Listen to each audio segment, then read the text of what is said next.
দানের জন্য এর জন্য কোনো সীমা নাই ভাই, দানের কোনো সীমারেখা নাই।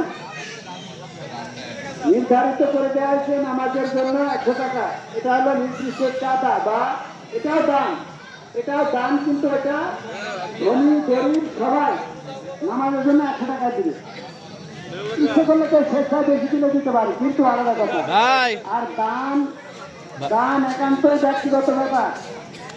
আমার সম্পদ আছে, আমি 10,000 টাকা দিতে পারি, কিন্তু আমার কাছে একজন দুর্বল মানুষ, সে নিয়ত করে রেখেছে সেবার 20,000 টাকা দান করবে। এটা হলো তার ইহসান, এটা তার দয়া, এটা আল্লাহ তাআলার কাছে থাকবে। দান কখনো ধনী গরিব দেখে না।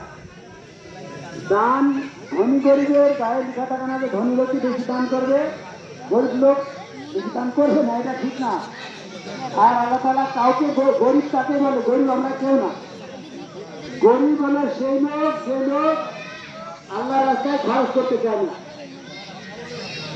আল্লাহর পথে খরচ করতে চায় না, সেই লোকই হলো গরিব। গরিব মূলত তারা যারা আল্লাহর দিন কায়েমের জন্য খরচ করতে চায় না। আমার এই কথা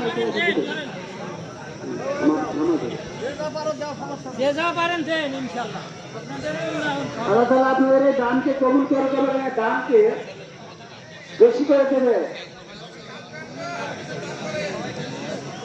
মানজাল্লাযী ইউকরিদুল্লাহ কারদান হাসানা, আল্লাহ কোরআনের আয়াতে বলছেন, কে আছে আমাকে উত্তম ঋণ দান করবে। দান করলে আল্লাহকে ঋণ দেওয়া হয়।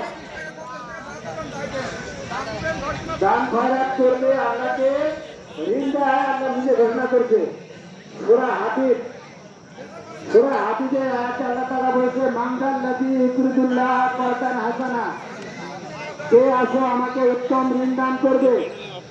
আল্লাহ তাআলা তাহলে রাসূল সাল্লাল্লাহু আলাইহি ওয়াসাল্লামকে জিজ্ঞেস করলেন যে, হে আল্লাহর রাসূল, আপনি যে আয়াতটি পড়লেন এটা কি এখন নাযিল হলো? তো বলে জিবরাইল এসে আমার কানে কানে বলে গেলেন, মানজাল্লাযী ইউকরিদুল্লাহ কারদান হাসানা, আল্লাহ তিনি করবে কাছে ঋণ কাছে উত্তম ঋণ।